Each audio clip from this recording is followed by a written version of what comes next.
국민 3분의 2가 가입 중인 실손보험. 그러나 올 상반기 평균 10% 가까이 보험료 인상이 예고되면서 국민들의 부담이 커지고 있는데 보험료가 많이 오르는 이유, 의료계의 과잉 진료가 원인이다. 보험업계와 의료계의 실손보험을 둘러싼 끝나지 않는 갈등. 이슈 인사이드에서 의견을 들어봅니다. 당장 올 상반기로 예정된 실손보험료 인상부터 의료계와 보험업계 간의 팽팽한 줄다리기까지 실손보험을 둘러싼 잡음이 끊이지 않고 있는데요. 과연 어떤 논란들이 있는지 짚어보면서 양측의 입장 들어보는 시간 가져보도록 하겠습니다. 박기준 손해보험협회 장기보험부장 그리고 박종혁 대한의사협회 홍보이사와 함께 이야기 나눠보도록 하겠습니다. 안녕하십니까? 네, 올 상반기부터 이제 보험료가 줄줄이 인상된다고 하네요. 특히 실손보험료는 평균 한 10% 가까이 지금 오르는 것으로 지금 알려져 있거든요. 왜 이렇게 많이 오르는 거죠? 보험사가 그 가입자로부터 받은 보험료에 비해서 그 가입자에게 지급한 보험금이 네. 급속도로 증가하고 있기 때문입니다. 그래서 보험료가 그 인상폭이 좀 증가하고 있는데요. 네. 실제로 그 작년 한 해 부가보험료가 포함된 손해율로는 111% 정도 작년에 있습니다. 그래서 손해율이 80%가 적정선이기 때문에 사실상 20% 이상이 늘어났다. 이렇게 해서 상당히 좀 어려운 상황입니다. 금년에 사실은 그 인상률 자체가 한 뭐 10% 후반대에서 20%대가 필요했습니다만 경기가 워낙 어렵고 3,800만 명이 든 보험이다 보니까 정부에서도 여러 가지 또 우려들이 있어서 저희가 고통분담을 통해서 한 자릿수대로 인상하기로 해서 자율적으로 반영할 계획입니다. 그럼 실손보험료가 이제 대부분의 실손보험 네. 상품에서 다 오르는 건가요? 어떻게 되나요? 실손보험의 어떤 상품 유형이 크게 세 가지로 나뉩니다. 네. 첫 번째는 2009년 10월 이전에 완전 자율 상품이 한 40% 정도 되고요. 2009년 10월에 표준화된 상품이 있는데 그게 한 40% 되고 그리고 최근에 2017년 4월에 나온 신실손 상품이 있는데 그렇게 세 분류 중에 일단은 과거 상품들은 요율 인상폭이 좀 크고요. 다만 2017년 그 4월에 나온 이번에 신실손, 그러니까 착한 실손이라고 하죠. 그거는 그 아예 그 한 9% 정도 인하하는 그런 저희가 보험료를 그러면 냈습니다. 이제 실손보험료가 이렇게 오르게 된 이유 결국 이제 보험업계에서 얘기하기로는 의료 쇼핑이나 과잉 진료다 이렇게 보고 계신데 2018년에 의료 관련 보험 사기 적발 금액은 2,011억 원이라고 하는데 그중에서 이제 허위 진단 관련 적발 비용만 한 285억이다. 의료계에서는 이 부분에 대해서는 어떤 생각을 갖고 계신가요? 일반적으로 과잉 허위하면 국민들께서 이제 아니 하지 말아야 할 진료를 한 거 아니냐 이런 표현 하실까 봐 저희들이 굉장히 예민해합니다. 정확하게 하면 이제 건강보험공단에서 말하는 과잉 진료, 허위 진료도요. 급여 기준을 벗어난 진료를 일반적으로 얘기합니다. 그 청구 과정에서 그러면 착오가 됐던지 더 보통은 이제 고급 진료를 했을 때 이제 급여 기준 벗어나게 되죠. 이제 건강보험에서는 급여 기준이겠지만 민영 보험사에서는 약관이겠죠. 약관은 이제 소비자와 보험회사에서 직접 맺는 계약 관계겠죠. 이제 거기서는 굉장히 많은 실손보험료를 낸다면 약관에 근거해서 좀 더 많은 지급을 해줄 수 있을 텐데 그런 경우에는 뭐 과잉이라고 할 수 없겠죠. 근데 아주 적은 실손보험료를 냈다. 그러면 이제 약간의 뭐 진료만 받아도 이거 너무 약관에 벗어나는 거 아니냐 이런 얘기 할 수 있는데 이것을 과잉 진료라고 표현을 지금 하는 것 같은데 이런 경우 약관을 벗어난 이제 진료라고 볼 수 있겠죠. 대표적으로 이제 보험회사들이 그 의료기관을 상대로 이제 대규모 소송을 한 게 이제 만모톤 소송이라는 게 있었는데요. 일반 시청자들은 좀 잘 모를 텐데 좀 어떤 시술인지 좀 설명을 해주시고 이게 쟁점이 뭔지도 좀 정리를 해주시죠. 그러니까 이런 문제입니다. 이제 마모톰이 대표적으로요. 우리 여성분들이 유방에 종양이 생겼다면 굉장히 심각한 상황이 되죠. 네. 근데 이 맘모톰은 진공으로 흡입을 할 수 있는 시술이에요. 검사를 하더라도 종양만 선택적으로 이제 뽑아서 검사도 할 수도 있고요. 양성의 경우는 그것만 진공 흡입을 해서 절제를 할 수 있습니다. 한 20년도 넘어간 시술인데 10년 전에 신의료 기술 평가에 관련된 급여 제도와 관련된 이제 제도가 좀 바뀐 부분이 있습니다. 네. 그 이전의 상황에 대해서 아니 해서는 안 되는 시술한 거 아니야 이렇게 지적을 하는 겁니다. 해서는 안 되는 시술을 했기 때문에 당연하게 지금 보험사에서는 그거에 대해서 돈을 돌려달라고 이제 소송을 한 부분이 있는 걸로 알고 있습니다. 그게 이제 지난 12월에 이제 첫 선고가 이뤄진 거죠. 이때 이제 재판부가 의료기관의 손을 들어줬는데 이에 대해서는 어떻게 생각을 하시나요? 신의료기술평가위원회라는 게 있는데 이 맘모툼의 그 양성종양 절제술과 관련된 시술에 대해서 그 2016년하고 2018년에 정식 의료로 인정을 해달라는 신청을 했습니다. 근데 그때 당시 그 의료기술의 효과성이 아직은 인정되지 않는다 해서 부결이 됐고 그 최근에 2019년 그 8월에 그 신의료기술평가위원회를 통과를 했습니다. 그래서 이 대목에서 보험회사가 소송을 한 이유는 그 검사 목적으로 조직을 떼내는 부분은 그 합법적이지만 요것을 아예 절제하는 시술로서는 그 어떤 정식적인 어떤 의료로 보기가 어렵고 때문에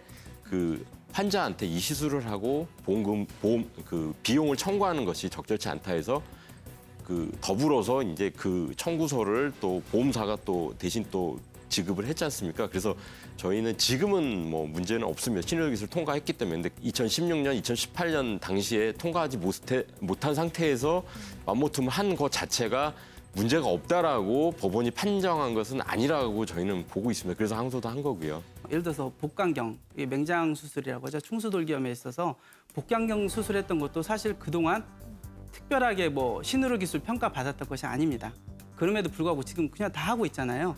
이런 것처럼 이 맘모톰을 그러니까 흉터를 최소화해서 하는 시술에 대해서 이전에도 해왔고 지금 실손보험 든 이후에도 계속 했다는 거죠. 환자 입장에서는요. 보험사에서 내주던 자기가 직접 내던 중요한 것은 이 제대로 된 크게 흉터를 내지 않고 유방 절제술을 양성종양 절제술을 받고 싶다는 거죠. 근데 이 부분에 대해서 이제 그 보험회사에서 이제 환자 동의를 받지 않고 그냥 소송을 제기한 부분에 있어서 근본적으로 기본 자체, 환자의 의견 자체가 들어가지 않기 때문에 의료기관에 이제 의료계에 손을 들어준 걸로 알고 있습니다. 맘모톰 시술 말고도 이제 보험업계에서 과잉 진료가 이루어지고 있다 이렇게 보는 항목들, 시술 항목들이 꽤 있잖아요. 예, 백내장 시술에 더불어서 다초점 렌즈 삽입술을 하는 그 시술이 있고요. 또 가장 그 뭐 한 10여 년째 저희가 좀 과잉 의료라고 생각되는 그 진료가 도수 치료가 있습니다. 그래서 네네. 백내장 같은 경우는 그 효과성이 좋고 국민에게 편익을 주는 시술이면은 분명한데 문제는 백내장 그 검사를 할 때 좀 과도하게 높은 고가의 비급여 검사를 수반해서 다초점 렌즈 시술까지 유도하는 좀 그런 사례들이 좀 많아서 사실은 백내장 수술의 증가율이 그 다른 일반적인 수술보다 상당히 높습니다. 그런데 더불어서 고가의 어떤 검사나 이런 게 있기 때문에 상당히 과잉 의료로 저희가 보고 있고요. 또 도수 치료 같은 경우는 이게 병원마다 가격 편차가 어떤 데는 한 1,000원에서 도수 치료하는데 50만 원까지 편차가 너무 크기 때문에 환자 입장에서는 이게 상당히 좀 부담이 되고 이게 저희가 실손의료 보험금 청구 들어온 것도 합리적으로 판단하기에는 너무 과하다. 그래서 도수 치료는 뭔가 좀 대책이 마련돼야 된다. 그래서 크게 두 가지를 보고 있습니다. 의학적으로는 어떤 치료도 문제되는 것이 아닙니다. 전혀. 근데 이게 비용 효과성이 안 맞는 것은 당연하게 비급여 영역으로 있는 거잖아요. 소비자들께서는 이 문제 때문에 이제 실손보험을 들었던 부분이 있는데 근데 막상 치료를 받고 이제 비용을 지불할 때는 그 비급여 중에서도 가격 차이가 지금 많이 난다고 하잖아요. 너무 지나치게 많으면 아마도 실손율 문제가 관련되면서 이제 보험회사에서 많이 이제 부담스러워하는 것이 있는 것 같습니다. 근데 이것이 이제 아까 과잉 진료라기보다는 아까 정확히 하면 약관에서 처음부터 계약 관계에서 이 고급 진료까지는 게 커버해주지 못한다는 이거에 대한 동의가 잘 이제 정확한 설명이 없었지 않나 싶습니다.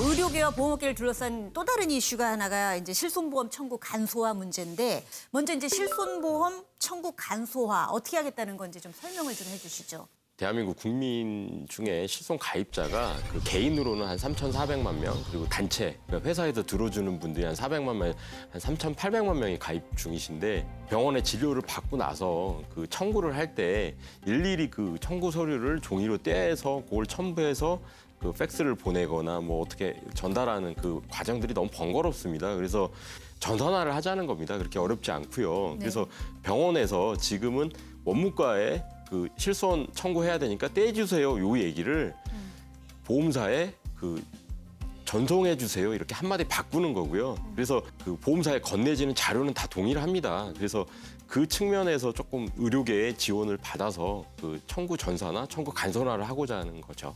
보험업계에서 오히려 손해율이 높아질 텐데 간소화가 되면은 예. 그거를 찬성하시는 이유가 있습니까? 사실은 이 제도 도입했을 때 회사별로 그 소액 청구권 부분에서 네. 기존의 청구를 포기했던 분들이 이제 청구를 하게 되면 가뜩이나 안 좋은 손해율이 더 악화된다라는 사실은 그 어떤 내부적인 네. 고민이 많았는데 사실은 너무나 많은 청구자들이 작년 한 해만 8,500만 명이 청구를 했습니다. 네. 그래서 이것을 일일이 종이로 받아서 약관에 그 보상하는 손해 아닌지 그 판별을 하고 미용 성형을 또 제외하고 또 자기 부담금까지 계산한다는 것 자체가 이거는 국민 대다수가 가입한 보험을 이런 식으로 돌려서는 안 된다라는 내부적인 고민이 있었고요. 또 네. 소비자 민원도 상당히 많았습니다. 왜 이렇게 불편하게 해서 네. 하느냐. 그래서 여러 가지 그 고충과 고민을 해서 이 부분은 청구 간소화는 해야 된다라는 입장을 세운 거죠. 얘기를 들어보면 이제 소비자들이 굉장히 편해질 것 같은데 의료계에서는 왜 반대를 하는 거죠? 실손보험에서 그래서 가장 저희가 주장하는 건요. 전산화 전에 더 중요한 게 있습니다. 아시겠지만 영수증만 사실은 갖다 줘도 실손보험에서 주는 게 가장 좋겠죠. 3,500원, 4,200원 이런 거 있잖아요. 이것도 영수증만 사실 제출해 주면 되는데 그것을 받으려고 해도 많은 건강 정보를 제공해야만 하거든요, 실제적으로. 특히 이제 저희가 우려하는 것이 이 국가 개입입니다. 이 민간 영역에서 보험회사와 소비자 간의 계약이잖아요. 약관에 근거한 계약을 하고 있는데 지금 이걸 뭐 심사평가원을 통한다든지 이런 얘기를 하고 있습니다. 이게 아시면 정보를 일반적으로 그대로 넘긴다면요. 그냥 실링해서 보내는 거죠. 그건 민간에서 얼마나 할 수 있는 부분이다. 심사평가원으로 업무가 넘어가면요. 법령 하나만 바뀌어도 얼마든지 건강 정보를 보험회사 취득할 수도 있다는 우려를 하고 있습니다. 심평원 말씀을 하셨는데 사실은 심평원으로 귀결된 것은 정부와 국회에서 그 지금 병원의 개수가 한 8만 개가 넘습니다. 근데 네. 그 심평원은 이미 망이 다 깔려 있는 상태이기 때문에 이 병원과 보험사를 또 중개하는 어떤 망을 깔기 위해서는 사회적 비용이 너무 크기 때문에 심평원이 보유하고 있는 망을 대여해서 그 국가적으로 효율적인 비용으로 하라는 거고 저희가 망 대여만 하고 그 외에 업무는 할 수 없다를 아예 법안에다 명문을 하는 것이 낫지 않느냐까지 제안까지 한 상태입니다. 그래서 이런 부분에서는 조금 아까 말씀하신 거랑 조금 다르다는 얘기가 거. 좀 길어질 것 같은데요. 예, 요 정도. 아시지만 사실 네네. 심사평가원이 원래 그런 일을 하는 데가 아니고요. 사실 지금 이번에 이런 우려를 할 수밖에 합리적인 이유는요. 네. 아까 했듯이 지금 민간 업체에서 이미 그런 일을 하고 있기 때문에 그대로 진행하면 100%다 전산화 되는 겁니다. 민간 영역에 있는 부분들을 국가에서 나라의 세금을 운영을 하고 있는 걸 가지고 이거 본질적인 문제예요. 네. 네. 그럼 뭐 보험회사에서 그러면 심사평가 내서 뭐 그 이런 망 대여 비용을 지불하겠다. 예, 지불할 용의가 있고요. 그럼 네네네. 지불할 돈으로 그냥 망을 깔면 되는 거죠. 근데 그 비용이 더 높고 이 네. 8만 개 병원을 어떤 제3의 중개기관으로 연결하는 것 자체가 사회적 비용이 너무 크다라고 어느 누구를 물어봐도 그렇게, 그러지 않습니다.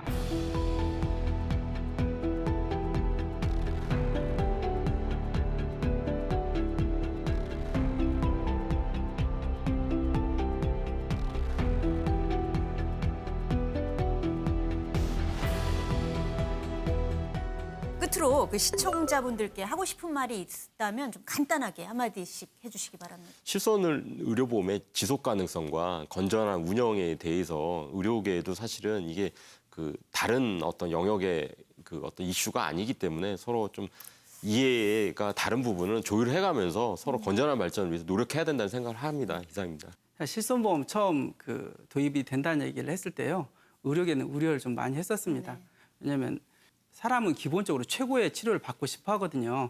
근데 이게 자원이나 그 돈이 무한한 게 아니기 때문에요. 네. 이런 것들을 어떻게 합리적으로 이용할 수 이제 합리적으로 잘 조절해야 하는가의 문제가 있습니다.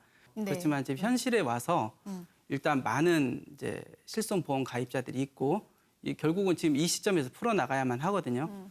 때문에 이제 그래서 국민들이 정말로 제대로 치료받을 수 있는 이제 아까 공보험 영역도 있고 지금 민간 영역이 생겼는데 이런 부분에 대해서 좀 더 논의를 많이 해서 좀 잘 풀어나갔으면 하는 바람입니다. 뭐 실손보험이 제2의 건강보험이라고 불릴 만한데 앞으로 이제 지불한 대가에 대해서 소비자가 정당한 권리를 보장받을 수 있도록 좀 더 고민이 필요한 것 같습니다. 오늘 두 분 나와주셔서 고맙습니다.